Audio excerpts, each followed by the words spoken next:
Dejemos a los pequeñitos salir al culto infantil y nosotros nos quedamos aquí para meditar en la palabra de nuestro Dios. Somos un grupo pequeño ahora, es un contraste esta mañana o este mediodía ver el templo prácticamente lleno y ahora pues bastante mermada la asistencia.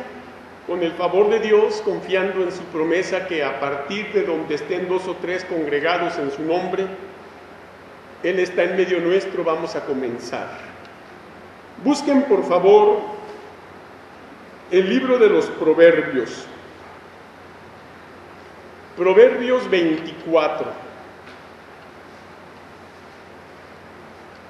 Y de este capítulo de Proverbios 24, voy a leerlos en voz alta los primeros 6 versículos, los cuales ustedes seguirán la lectura en silencio en su lugar, y dice la bendita palabra de Dios así: no tengas envidia de los hombres malos, ni desees estar con ellos, porque su corazón piensa en robar, e iniquidad hablan sus labios. Con sabiduría se edificará la casa, y con prudencia se afirmará, y con ciencia se llenarán las cámaras de todo bien preciado y agradable.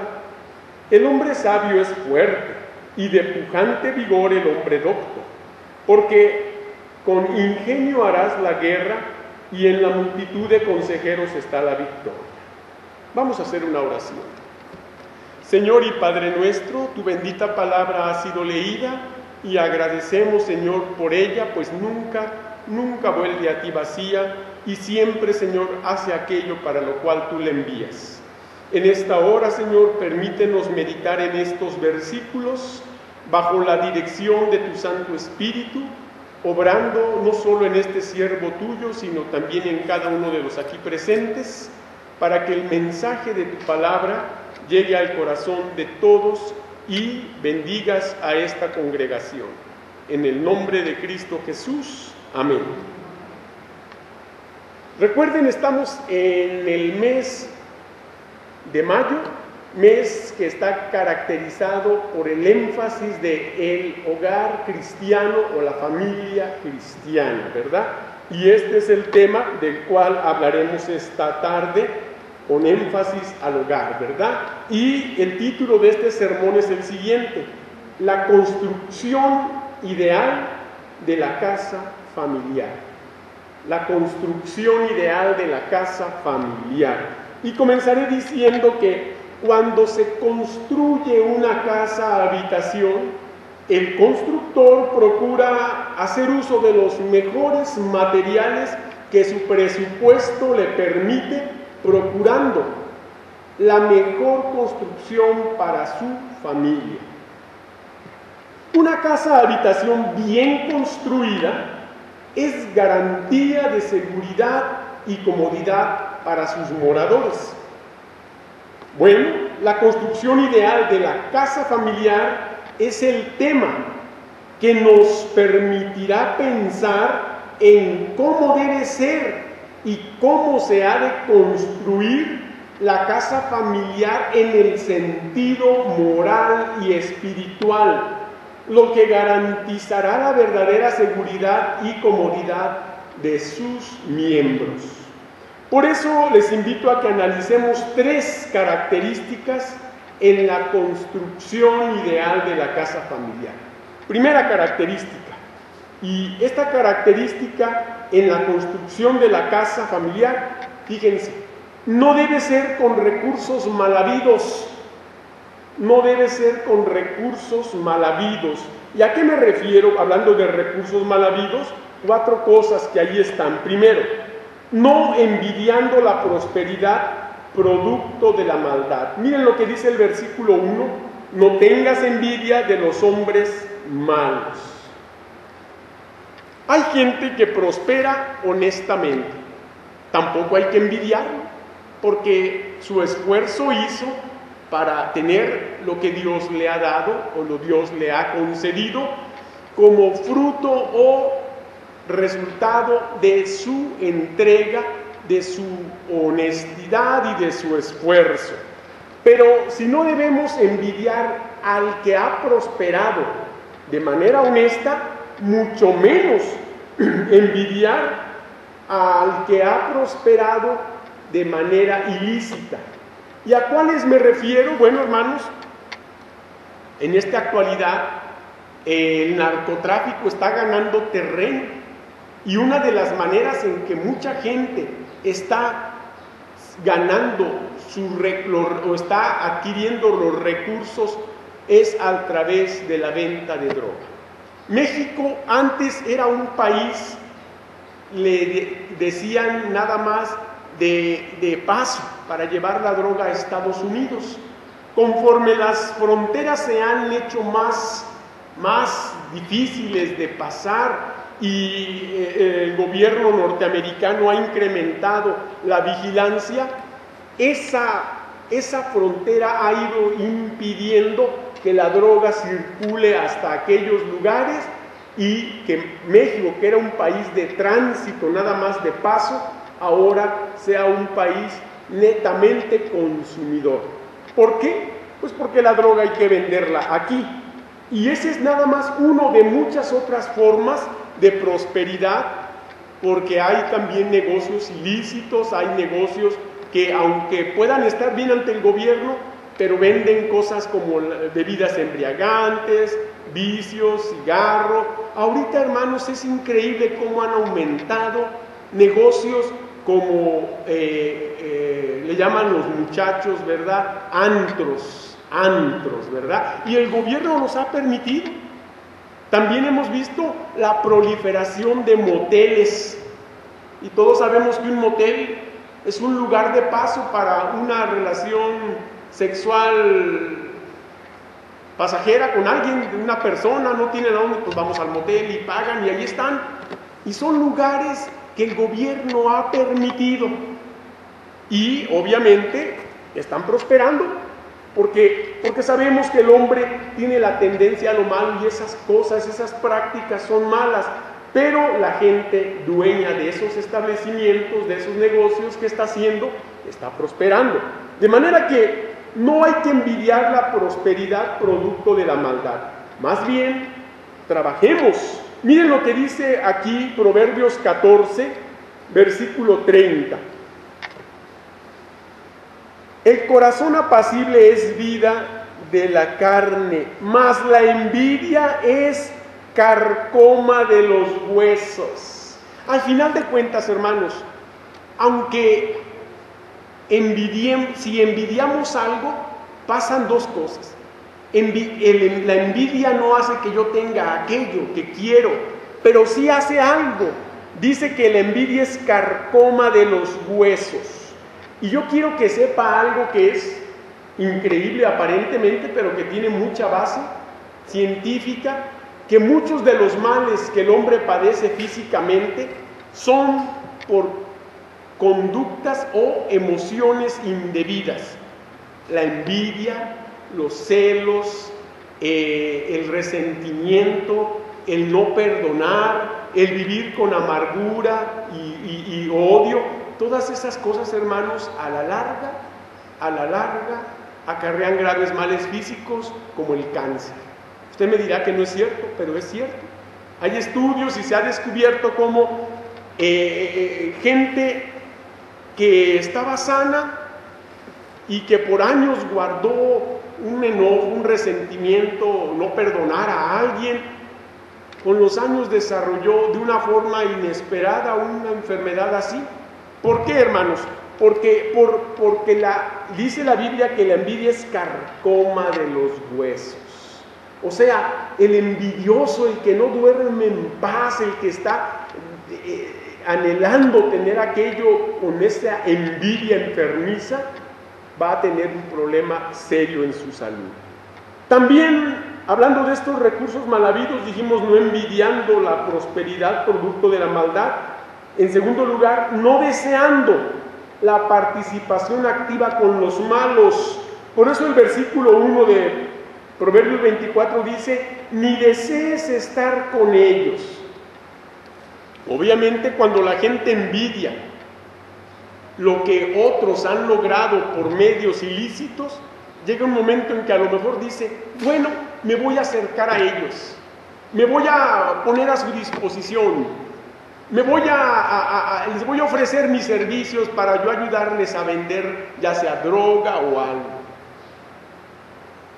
La droga no necesariamente tiene que ser marihuana o cocaína o metanfetaminas o tantas otras que hay. Hay también medicamentos controlados que solamente con receta médica y que son también una droga, hermanos, y mucha gente las busca. Yo sabía de una persona que tenía recetas, fíjense, una libreta de recetas ya firmada por doctores. Ya nomás él llenaba la medicina y mucha gente le compraba la receta, iban a la farmacia y la surtían. ¿Qué le parece? ¿Sí? Y es que para todo la gente se da mañas, ¿verdad?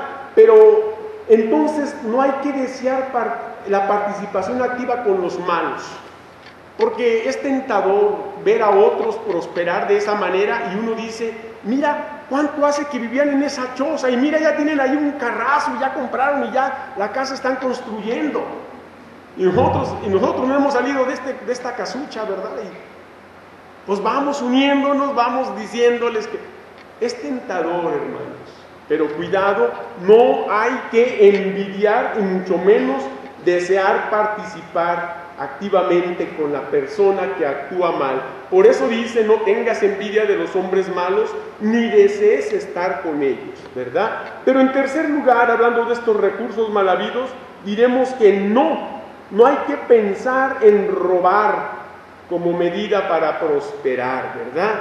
Y aquí dice el versículo 2 en su primera parte de Proverbios 24, dice, porque su corazón piensa en robar, su corazón piensa en robar. La Biblia dice ya desde el decálogo de Moisés, no robarás. ¿Y qué es robar?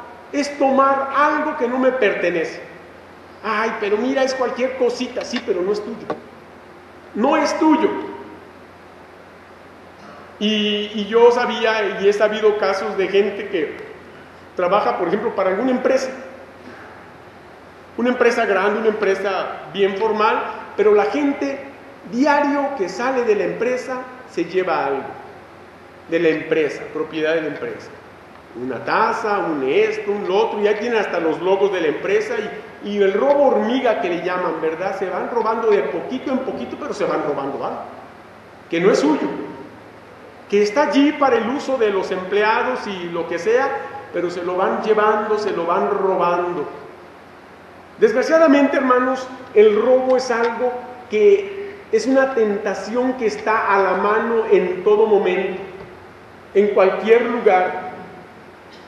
No hay que pensar en robar como medida para prosperar. Yo también sé de hermanos que, fíjense, con tal de prosperar, le han robado a Dios el diezmo. Con tal de prosperar. Ay, Señor, tú sabes que es una buena causa, necesitamos comprar esto. Así que no te voy a entregar el diezmo. La próxima vez te lo doy doble. Llega la próxima vez y tampoco le dan ni lo doble ni el que ve. Y ahí se van debiendo diezmos que nunca van a pagar, pero que sí le están robando al Señor. Desgraciadamente eso sucede, hermanos, y el robo es un pecado. De manera que no hay que pensar en robar, pero diremos algo más en cuanto a los recursos mal habidos. Dijimos que no hay que envidiar nada, que no hay que desear la participación con la gente mala, que no hay que siquiera pensar en el robo. Y finalmente diremos que no hay que hablar con maldad alguna. Sí, el versículo 2 en su parte final dice, e iniquidad hablan sus labios. Esa clase de gente, todo lo que hablen será planes, proyectos de maldad en los cuales ellos saquen adelante sus anhelos y deseos sin importarles a quién tengan que lastimar, y escúchelo bien, o a quién matar, si fuera necesario. ¿A quién matar? ¿Cuántas noticias no hemos escuchado de personas que por robarles un reloj, una cartera, unos tenis o lo que sea, los mataron? Por robarles una cosa insignificante que no valía la pena, los mataron. Sí, hermanos, pero a la gente no le importa. Y la verdad es que ellos hablan maldad. ¿Qué vamos a planear? ¿Qué vamos a hacer? Por eso vean lo que dice este capítulo 24 en los versículos 19 al 22. Vean lo que dice este capítulo 24, 19 al 22, dicen así: no te entremetas con los malignos ni tengas envidia de los impíos, porque para el malo no habrá buen fin, y la lámpara de los impíos será apagada. Teme a Jehová, hijo mío, y al rey. No te entremetas con los veleidosos, porque su quebrantamiento vendrá de repente, y el quebrantamiento de ambos, ¿quién lo comprende? También estos son dichos de los sabios: hacer acepción de personas. Bueno, seguimos. En el juicio no es bueno. El que dijere al malo, justo eres, los pueblos lo maldecirán y le detestarán las naciones. Bueno, me pasé 2 versículos. Pero ¿qué es lo que quería decirles, hermanos? Eso, los recursos mal habidos. Y cuidado, porque a veces muchos cristianos caemos en ello. Por eso también, hablando de esa maldad que habla la gente, que nada más tiene en su boca para lo malo y que solamente están hablando planes y cosas malas, vean lo que dice Mateo capítulo 15, por favor. Vayamos a Mateo 15 y usted va a ver qué es lo que dice Jesús de esta gente. Mateo 15, 18 y 19 dicen así: pero lo que sale de la boca, del corazón sale, y esto contamina al hombre, porque del corazón salen los malos pensamientos, los homicidios, los adulterios, las fornicaciones, los hurtos, los falsos testimonios, las blasfemias. ¿Qué le parece? Por eso la importancia de no hablar cosas malas, porque si expresamos con nuestra boca algo malo es porque en el corazón hay esa maldad. Del corazón sale, dice la Biblia y dice Jesús. Aquello que hablamos sale del corazón, y cuando hablamos malas palabras, cuando hablamos insultos contra alguien, cuando decimos mal de una persona o levantamos una calumnia, una falsedad, un chisme, ahí está en el corazón la raíz de todo. Y así está el corazón de la persona, y así está el corazón de la gente que hace mal. Por eso hacen planes. Bueno, acabamos de ver que no debe ser con recursos mal habidos como se construya una casa familiar, ¿verdad? Vamos a ver la segunda característica, y hablando de la construcción de la casa familiar, la cual debe ser con 3 elementos indispensablemente seguros. Ya vimos lo que no debemos hacer: no envidiar, no desear, no pensar y no hablar. Vamos a ver ahora 3 elementos indispensablemente seguros. Mire, el primero, volvamos a Proverbios 24 y estamos hablando del primer elemento seguro: la sabiduría que logrará edificar la casa. Versículo 3, primera parte, dice: con sabiduría se edificará la casa. ¿Con cuál sabiduría? Bueno, es importante tener una sabiduría en conocimientos básicos y generales de todo, pero especialmente de la palabra de Dios. Ahí está la sabiduría de la cual dice Dios: es sabiduría de lo alto. La sabiduría de lo alto. Y recuerde que dice la Escritura también que el principio de la sabiduría es ¿qué? El temor de Jehová, ¿verdad? Si amamos al Señor, lo respetamos, nos sometemos a esa soberanía divina, entonces estará allí ya nomás por eso el principio de la sabiduría. Y ese principio, una vez que ha principiado, sigue en crecimiento al estudiar la palabra de Dios, al leerla diariamente, al meditar en ella y al estar orando, ¿verdad? Un elemento indispensablemente seguro, la sabiduría que logrará edificar la casa. ¿Sí? El Señor, cuando usted goza de esa sabiduría, de la palabra del Señor, el Señor le da los recursos para ser una persona inteligente hasta en cómo invertir y cómo gastar sus recursos de la manera más sabia, ¿verdad? Y entonces también Dios bendice. Por eso vamos a ver qué dice Lucas 14. Vayamos por favor allá a Lucas, Evangelio según Lucas, capítulo 14, por favor, y vean lo que encontramos en los versículos 28 al 30. Lucas 14, 28 al 30 dicen así: porque ¿quién de vosotros, queriendo edificar una torre, no se sienta primero y calcula los gastos, a ver si tiene lo que necesita para acabarla?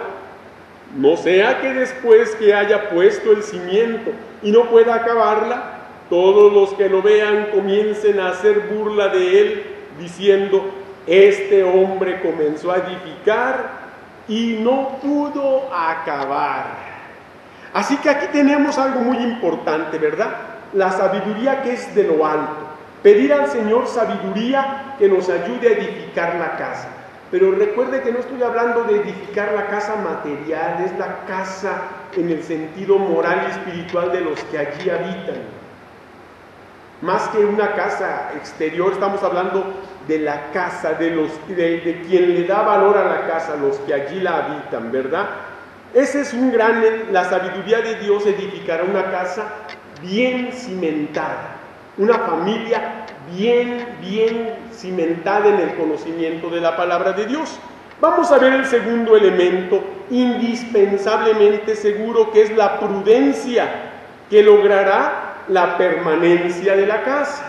Por eso el versículo que estamos viendo ahí en Proverbios 24, el versículo 3 dice: y con prudencia se afirmará. Una vez oí decir a alguien que el trabajo de construir algo, más que el trabajo de construirlo, es mantenerlo. Por eso en todo edificio que se construye, una vez que está terminado y completamente acabado y todo listo, hay un equipo de mantenimiento, porque con el uso las cosas se van deteriorando, se van desgastando, se van acabando, y si no se les está dando mantenimiento, hay edificios que por falta de mantenimiento han venido abajo. Edificios completos que no tuvieron mantenimiento, pero que sí se terminaron y fueron funcionales y estuvieron dando un servicio, pero por falta de mantenimiento se vinieron abajo. Es lo mismo con la familia, ¿verdad? En esta familia, en esta casa familiar, ¿verdad? La prudencia que logrará la permanencia de la casa. Por eso dice el versículo: con sabiduría se edificará la casa, pero con prudencia se afirmará. Usted ya tiene una familia, bendito Dios, ya ha construido su familia, la está construyendo, ahora hay que darle mantenimiento, o sea, la prudencia, hay que ser prudentes. La palabra prudencia nos habla de es una virtud que nos habla de la actitud cuidadosa en nuestra conducta diaria. Actúa con cuidado en su casa, y me refiero a cuidado en el trato con los que allí viven, cómo le habla a su esposa, cómo le habla a su esposo, cómo se dirige a sus hijos, cómo actúa. A veces no decimos palabras, pero la conducta lastima más. ¿Qué pasa cuando el marido llega y llega a la casa enojado por lo que le pasó en el trabajo y se desquita con la mujer? Y entra la mujer: hola cariño, ya llegaste, y quítate. Espérate. Ella no te hizo daño, ella no tiene la culpa de lo que te pasó. Estás siendo imprudente, estás actuando mal. ¿verdad? Y desgraciadamente esa es la frustración en donde sucede que, como dice el dicho, no buscan al culpable sino quien la pague, ¿verdad? Así de fácil. Pero entonces hay que entender 3 elementos indispensablemente seguros: la sabiduría que logrará edificar la casa, la prudencia que logrará la permanencia de la casa. La prudencia, hermanos, actuar con cuidado, siempre estar cuidando cómo hablo, cómo actúo, cómo digo las cosas. Y eso es para todos en casa, ¿verdad? Para todos. Y también hay que ver un tercer elemento indispensablemente seguro: el conocimiento que logrará la provisión necesaria en la casa. Por eso el versículo 4 dice ahí en Proverbios 24: y con ciencia se llenarán las cámaras de todo bien preciado y agradable. Miren, hermanos, yo tengo conocidos que cuando empezaron su vida matrimonial no tenían más que lo necesariamente indispensable. Me refiero a una mesa, 2 sillas, un refrigerador, una estufita, una cama, y párele de contar. Y se esforzaron, trabajaron, ahorraron, cuidaron su dinero, fueron sabios, fueron prudentes, y el conocimiento que tenían cada uno, más el conocimiento en la administración de sus bienes, fue haciendo que poco a poco se fueran haciendo de recursos cada vez mejores. Desgraciadamente, el mexicano es de que a la primera, el primer sueldo se lo gasta todo en lo que sea. Y a veces ya debe los demás sueldos porque ya sacó la pantalla a crédito y ya tiene que trabajar un año para pagarla. Así que mujer sabe qué comeremos, pero ya tenemos televisión. Desgraciadamente así somos. Hubo un boxeador famosísimo que una vez, muchos boxeadores nacen del extracto más pobre que hay en la sociedad, y cuando empezó a pelear y empezó a ganar bien, lo primero que compró era un carro último modelo. Vivía en la periferia, en una casucha de cartón donde se le metía el agua y las ratas y todo lo que fuera. Pero el carro último modelo allá afuera. La casa una posilga, pero el carro último modelo allí afuera. ¿Qué le dice eso? Verdaderamente falta de sabiduría, falta de prudencia, falta de conocimiento. El conocimiento logrará la provisión necesaria en la casa. Por eso dice, y con ciencia, o sea, con conocimiento, se llenarán las cámaras de todo bien preciado y agradable. Volvemos a lo mismo. ¿Cuál conocimiento? Pues qué bueno que tenga conocimientos elementales de lo que sea, y de estudios, y de a lo mejor hasta de albañilería, para que él solo levante y no tenga que pagar trabajadores. Pero el principal conocimiento está aquí en la Biblia, en la palabra de Dios, porque inclusive la Biblia es alimento espiritual al alma, el alimento del cual dijo el Señor Jesús a Satanás: no solo de pan vivirá el hombre, sino de toda palabra que sale de la boca de Dios, ¿verdad? Muy bien, y por eso vamos a ver qué dice Proverbios 30. Vaya a Proverbios 30 y vean lo que dicen los versículos 7 al 9. Proverbios 37 al 9 dicen así: 2 cosas te he demandado, no me las niegues antes que muera. Vanidad y palabra mentirosa aparta de mí. Escuche, no me des pobreza ni riquezas, manténme del pan necesario, no sea que me sacie y te niegue y diga: ¿quién es Jehová? O que siendo pobre hurte y blasfeme el nombre de mi Dios. ¿Qué le parece? ¿Qué le parece este pasaje tan impactante, hablando de esos 3 elementos indispensablemente seguros? Pero más que sabiduría, más que prudencia y conocimiento, la gente queremos dinero, dinero y dinero. ¿Cómo? ¿Quién sabe? Y es ahí donde entra entonces la tentación para hacer cosas malas, cosas indebidas, trabajar en cosas que van contra la sociedad, contra las leyes y contra la voluntad de Dios. ¿Por qué? Porque queremos tener lo que otros tienen, pero sin darnos cuenta que los otros han trabajado y se han esforzado, o en el peor de los casos pues han sido herederos de una fortuna que sus antepasados trabajaron y tienen ese derecho. Pero si nosotros no estamos en esa condición, tengamos cuidado. A nadie nos gustaría, parece que lo leemos y en la Biblia suena bonito, pero ¿cuántos de ustedes dirían, yo quiero esto? No me des pobreza ni riqueza, manténme del pan necesario. ¿Cuántos? ¿Cuántos? Bueno, cada quien lo sabe delante de Dios, pero esta es, hermanos, la verdadera condición de aquel sabio, prudente y que tiene conocimiento de la vida.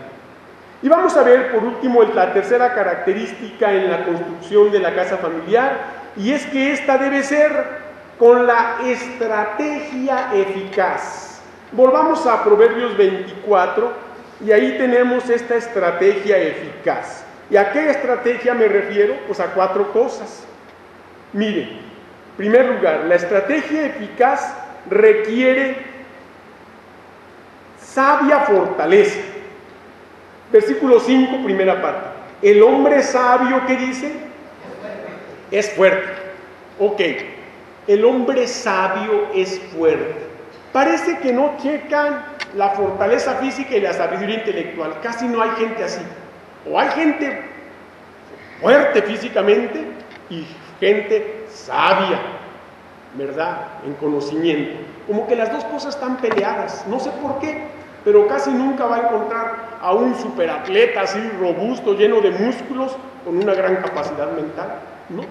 Ni tampoco va a encontrar a un gran conocedor científico, investigador, lleno de músculos, como que no. Pero la Biblia sí habla de esta combinación, ¿verdad? La sabia fortaleza. El hombre sabio es fuerte. Pero volvemos, aquí estamos hablando en sentido espiritual, en sentido moral. La verdadera fortaleza es aquella que depende del Señor. Por eso el Señor Jesucristo, inspirando al apóstol Pablo, dijo: por lo demás, hermanos, fortaleceos en el Señor y en el poder de su fuerza. ¿Sí? La verdadera fuerza es la que viene del Señor. Por eso Pablo, que era un personaje chaparrito, delgado, sin gran presencia física, decía: todo lo puedo en Cristo que me fortalece. La fortaleza que viene de Dios, el que renueva y fortalece nuestra fuerza, nuestro cuerpo, para seguir adelante, para no flaquear, para no desanimarnos ante las pruebas y ante los problemas. La estrategia eficaz requiere sabia fortaleza. También requiere creciente conocimiento. Versículo 5 dice: y de pujante vigor el hombre docto. De pujante vigor. Aquí estamos hablando de ese creciente conocimiento de un hombre docto. La palabra docto quiere decir conocedor, que tiene autoridad en el conocimiento de algo. Por eso, en los hospitales, no todos los que andan de bata blanca son doctores, aunque estamos acostumbrados a decirle doctores. Realmente son médicos, pero doctores muy pocos. Muy pocos médicos que han logrado un doctorado dentro de la medicina. La costumbre es decirle doctor a todo el que vemos con bata blanca. Pero la verdad es que no todos son doctores, porque el término docto o doctor se le da en cualquier rama de los estudios al que ha alcanzado un grado superior en el estudio. Puede ser la medicina, puede ser la filosofía, puede ser la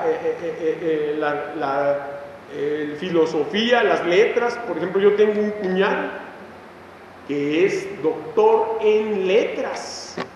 y ha escrito libros, y es escritor. Y ustedes lo ven, es un hombre tan noble, tan sencillo, tan humilde, que ni parece que tenga ese conocimiento. Pero bueno, son casos, como les digo, ¿verdad? La estrategia eficaz en esta construcción de la casa familiar requiere creciente conocimiento. Y aquí está, hermanos, para el conocimiento que debe ir creciendo en nosotros, el conocimiento de la palabra del Señor. Por eso vamos a Filipenses, para que vean a lo que me refiero. Filipenses capítulo 1, versículos 9 y 10, dicen así: y esto pido en oración, que vuestro amor abunde aún más y más en ciencia, ¿y qué dice? Y en todo conocimiento, para que aprobéis lo mejor, a fin de que seáis sinceros e irreprensibles para el día de Cristo. Este es el conocimiento en el cual nos debemos ocupar más que nada, en el de la palabra de Dios. Porque a veces, hermanos, conocemos de muchas cosas y de la palabra de Dios muy poco. Y lo más triste es que ahora los niños saben de todo mucho porque están pegados al internet o a la televisión, pero de la palabra de Dios poco saben o poco les atrae. Y está bien que crezcan en el conocimiento de la ciencia y de la tecnología y de los avances científicos, qué bueno, pero dice la palabra de Dios que el principio de la sabiduría es el temor de Jehová, y que debemos instruir al niño en su camino para cuando fuere viejo no se aparte de él. Y el conocimiento es el que dice Pablo allí en Filipenses 1, 9 y 10 que acabamos de leer. Ciencia y conocimiento en lo que debemos crecer. ¿Cuánto lee la Biblia diariamente? ¿Cuánto la estudia? ¿Cuánto la medita? No lo sé. Usted lo sabe. Pero es importante eso. Hablando de esta estrategia eficaz, y volvamos a Proverbios 24, diremos que también requiere ingenio. Vea lo que dice el versículo 6 en su primera parte: porque con ingenio harás la guerra. Obviamente, uno de los más grandes estrategas en la guerra fue Napoleón. Y era un hombre ingenioso para la guerra. Si vamos a la Biblia, un hombre ingenioso en la guerra fue David, el rey David, que venció ejércitos y naciones mucho más poderosas que el pueblo judío, pero el pueblo judío contaba con la sabiduría de Dios, esas estrategias tan básicas, ¿verdad? Tan importantes, que a veces no es cuánta cantidad de gente y cuánto armamento, sino la estrategia que se usa.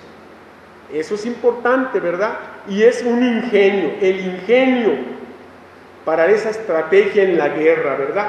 ¿Y cuál guerra lucha la familia? Pues la guerra de la subsistencia diaria, de traer el pan diario, el trabajo, el esfuerzo de saber gastar el dinero, de realmente no gastar en las cosas sin importancia y darle prioridad a las cosas que realmente necesita la familia. Como les decía yo de estos conocidos que al principio se privaron de todo y tenían lo mínimamente necesario, pero estuvieron ahorrando, estuvieron haciendo sacrificios, y ya que tuvieron los recursos, entonces pudieron llenar su casa o sus recámaras, como dice la Biblia, ¿verdad? Llenar las cámaras de todo bien preciado y agradable. Pero tuvieron una estrategia: primero vamos a ahorrar, primero nos vamos a esforzar, nos vamos a sacrificar, y luego vendrán los resultados. Así como el campesino, hermanos, el labrador, que primero prepara la tierra y que tira la semilla y que luego la abona y todo, y luego espera que llegue la lluvia, la temprana y la tardía, y en ese ínter pasó tiempo, se necesita una paciencia en el trabajo para esperar. Así es esto también, hermanos. Finalmente hablaremos hablando de esta estrategia eficaz que requiere el consejo de conocedores. Versículo 6 dice: y en la multitud de consejeros está la victoria.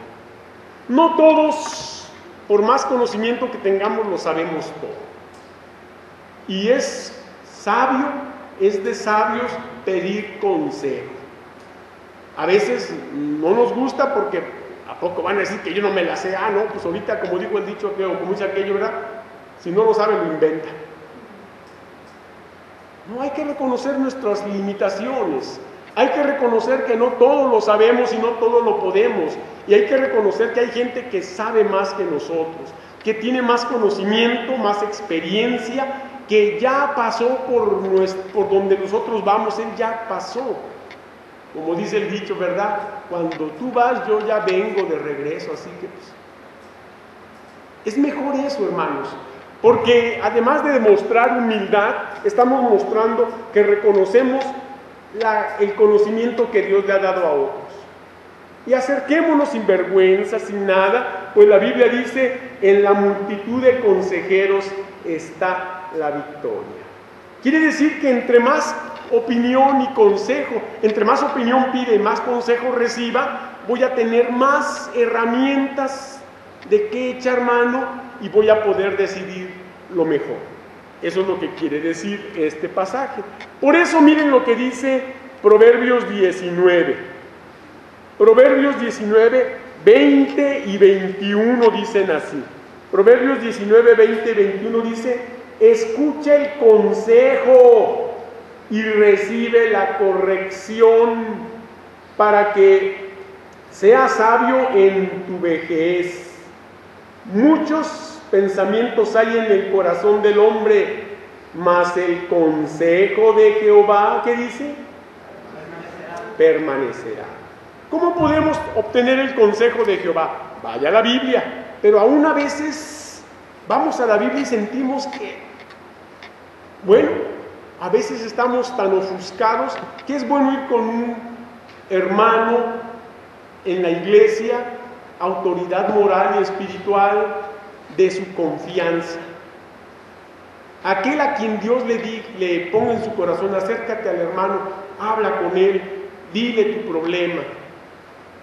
Y aquel hermano espiritual, entregado al Señor, orará con usted y por usted y le expondrá el consejo con más claridad. A veces estamos tan inmersos en el problema que no lo podemos ver porque estamos tan adentro, mientras que alguien que tenga sabiduría del Señor ve el problema desde afuera y puede con mucho más facilidad ayudarle a entender la situación de las cosas, ¿verdad?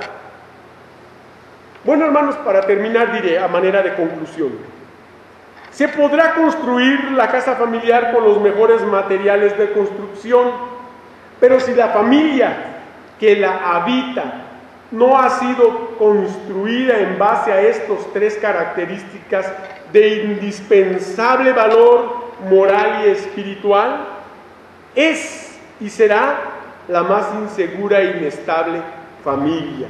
Porque vea lo que dice la palabra de Dios, no lo busque, pero voy a ir a un pasaje que quiero que escuche. Cualquiera pues que me oye estas palabras y las hace, le compararé a un hombre prudente que edificó su casa sobre la roca. Descendió lluvia y vinieron ríos y soplaron vientos y golpearon contra aquella casa y no cayó porque estaba fundada sobre la roca. Pero cualquiera que me oye estas palabras y no las hace, le compararé a un hombre insensato que edificó su casa sobre la arena, y descendió lluvia y vinieron ríos y soplaron vientos y dieron con ímpetu contra aquella casa y cayó, y fue grande su ruina. ¿Qué le parece? Lo más importante de construir una casa familiar no está en los materiales usados, sino en el material humano que la habita. Quienes deben ser construidos con las tres características que hemos visto para que el Señor les ayude a que lo que sientan, piensen, hablen y actúen sea conforme a las palabras siguientes, escúchelas.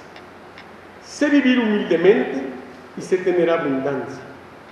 En todo y por todo estoy enseñado, así para estar saciado como para tener hambre, así para tener abundancia como para padecer necesidad. Todo lo puedo en Cristo que me fortalece. Y termino con una frase que dice así: para el cristiano la casa familiar le recuerda que le espera una vivienda celestial. Que Dios les bendiga, hermanos. Muchas gracias por su atención. Muy amables.